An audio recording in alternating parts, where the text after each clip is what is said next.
தமிழ்நாடு அரசு ஊழியர்களின் நீண்ட நாள் போராட்டத்தின் எதிரொலியாக பழைய ஓய்வூதிய திட்டம் வருகின்ற செப்டம்பர் மாதம் முதல் மீண்டும் நடைமுறைக்கு வரும் என அரசு வட்டாரங்களிலிருந்து தகவல் வெளியாகியிருக்கிறது.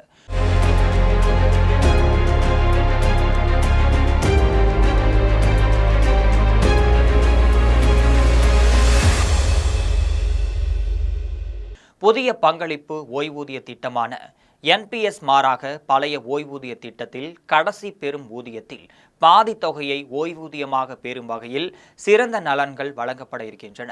2003ஆம் ஆண்டு வரை இந்தியா முழுவதும் நடைமுறையில் இருந்த இந்த திட்டம் பின்னர் நிறுத்தப்பட்டிருக்கிறது.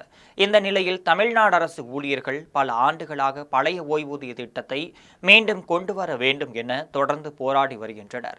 மேலும் ஜாக்டோ, ஜியோ உள்ளிட்ட பல ஊழியர்கள் அமைப்புகள் தொடர்ந்து போராட்டங்களையும் நடத்திட்டு வருகின்றனர். 2021 சட்டமன்ற தேர்தலின் போது பழைய ஓய்வூதிய திட்டத்தை மீண்டும் கொண்டு வருவோம் என்ற வாக்குறுதியை திமுக அரசியல் பரப்பில் வழங்கியிருந்தது. ஆனால் ஆட்சி அமைந்த பிறகு இதுவரை அந்த திட்டம் நடைமுறைக்கு வரவில்லை என ஊழியர்கள் குற்றம் சாட்டி வருகின்றனர். இதனைத் தொடர்ந்து பழைய ஓய்வூதிய திட்டத்தை மீண்டும் அமல்படுத்த சாத்தியக்கூறுகளை ஆய்வு செய்ய சுகன்தீப் சிங் பேடி தலைமையில் உயர்நிலை குழு ஒன்றை தமிழக அரசு அமைத்திருந்தது.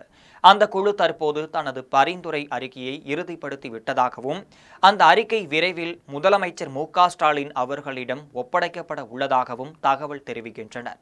இதற்கிடையே அரசு ஊழியர்கள் குழுவை சந்தித்த முதலமைச்சர் மு.க.ஸ்டாலின் செப்டம்பர் மாதத்திற்குள் பழைய ஓய்வூதிய திட்டம் நடைமுறைக்கு வரும் என்று உறுதியளித்ததாகவும் கூறப்படுகிறது. இது தொடர்பாக அரசாணை செப்டம்பர் முதல் வாரம் வெளியிடப்படும் என தலைமை செயலக வட்டாரம் தகவல் தெரிவிக்கின்றனர். அந்த வகையில் அரசு ஊழியர்கள் நீண்ட நாட்களாக எதிர்பார்த்து வந்த பழைய ஓய்வூதிய திட்டம் வரும் செப்டம்பரில் மீண்டும் நடைமுறைக்கு வர உள்ளது என்பது மிகுந்த மகிழ்ச்சியை தரும் செய்தியாக பார்க்கப்படுகிறது. மேலும் இதுபோன்ற அரசியல் நிகழ்வுகளை காண ஜெம் தொலைக்காட்சி சேனலை சப்ஸ்கிரைப் பண்ணுங்க.